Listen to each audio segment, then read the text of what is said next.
flight.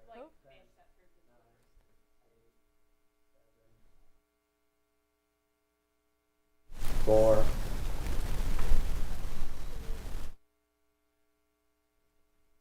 Pioneers. Today is Tuesday, February 25th. My name is Malin McGrainer. And I'm Lauren Tile, and this is your weekly premiere of the press.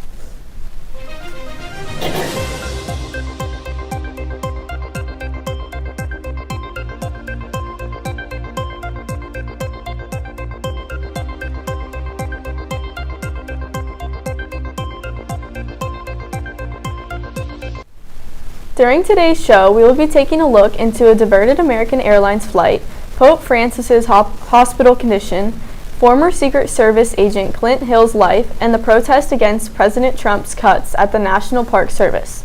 But before we continue, Abby has a look into Elon Musk's demands from Doge. Abby? Thanks, Lauren. On Saturday, President Trump's head of the Department of Government Efficiency, Elon Musk, sent out an email to all federal employees insisting that they justify their work or resign from their positions. Doge was originally created by President Trump to help slash the spendings of the federal government. In a statement made to the popular social media platform X, Musk stated, quote, "All federal employees will shortly receive an email requesting to understand what they got done last week. Failure to respond will be taken as a resignation," end quote. Musk's demand faced resistance from many key U.S. agencies led by the president's loyalists like the FBI, State Department, Homeland Security, and the Pentagon. Many told their employees not to comply. Numerous federal workers have since sued Elon Musk over the resignation threat. This weekend, Trump told Musk to be more aggressive in his cost-cutting through Doge. Now, Reese is going to take a look into the recent plane crashes making headlines across America. Reese? On January 29th, American Airlines Flight 5342 departed from Wichita, Kansas at 5:38 p.m. Central Time and was scheduled to land at Reagan International Airport in Washington, D.C. at 9:03 p.m. Eastern Time. A Black Hawk helicopter flying above the Potomac River was alerted by air traffic controllers that a commercial plane was flying nearby. The crew responded by saying they would, quote, maintain visual separation. However, at 8:48, only a minute later, the jet gave its last transmission, and around the same time, first responders were alerted that the two aircrafts had collided, falling into the Potomac River. Equipment indicated that the helicopter was flying at 325 feet, 125 feet above the 200-foot ceiling limit set by the FAA. The helicopter was also found to be flying with its safety system off.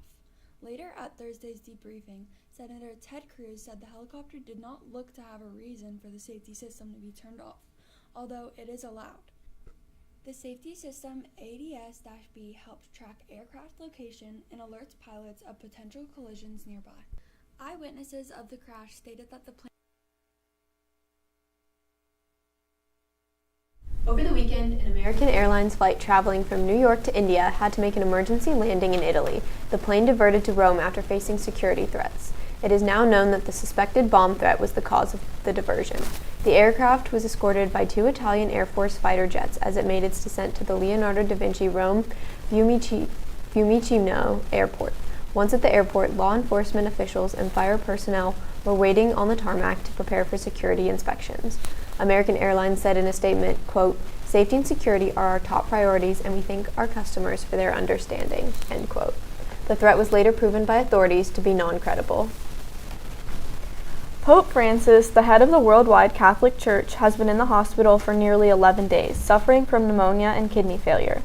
He is said to be in critical condition, although the Vatican claimed on Monday that he has shown slight improvement in his laboratory tests. The Pope is 88 years old and was admitted to the Gemelli Hospital on February 14th, following worsening of bronchitis conditions. As of now, it is unknown if he will make a full recovery, which has many Catholics concerned about the future for Vatican City. Clint Hill, a former Secret Service agent responsible for shielding former First Lady Jacqueline Kennedy from gunfire following her husband's assassination, has died at the age of 93. Hill was born in North Dakota in 1932 and was sworn in as a special agent at the Denver Field Office in 1958. From there, he served an honorable career caring for and protecting 5 U.S. presidents, including Dwight Eisenhower, John Kennedy, Lyndon Johnson, Richard Nixon, and Gerald Ford. In 1975, Hill retired after experiencing symptoms of what we now recognize as post-traumatic stress disorder. According to NBC News, following JFK's assassination in 1963, Hill was, quote, given the highest civilian honor for bravery awarded by the U.S. Treasury Department, which the Secret Service was then a part of, end quote. Following his career, Hill went on to co-author books with his wife, including his memoir titled Mrs. Kennedy and Me. In a statement following Hill's passing, the Secret Service said, quote, we mourn the loss of a respected colleague and dear friend whose contributions to the agency and nation will forever be remembered, end quote. An American flag was hung upside down at Yosemite National Park yesterday as protesters gathered to object the recent Trump administration cuts of national park employees. According to the United States Flag Code, an upside-down flag is meant to symbolize the sign of, quote, dire distress, end quote. The flag was draped from the top of El Capitan summit, which measures a length of roughly 7,500 feet. This month, the Trump administration made 1,000 job cuts at the National Park Service in an ongoing attempt to try and reduce federal spending. Photographer Brittany Colt posted a photo of the flag to her Instagram and captioned her post saying, quote, this hit so close to home for me. I witnessed several of my friends lose their jobs overnight while leaving our public lands vulnerable. These people had very valuable jobs, such as search and rescue and keeping the restrooms and park clean for visitors. If we lose the public servants, the park experience will only get harder and potentially more dangerous for visitors, end quote. The demonstration was chosen to take place at the El Capitan summit due to the fact that every February, the annual firefall viewing takes place. The firefall is a phenomenon which occurs when the seasonal waterfall takes on an orange glow as the sun sets, and it attracts many visitors and photographers every year.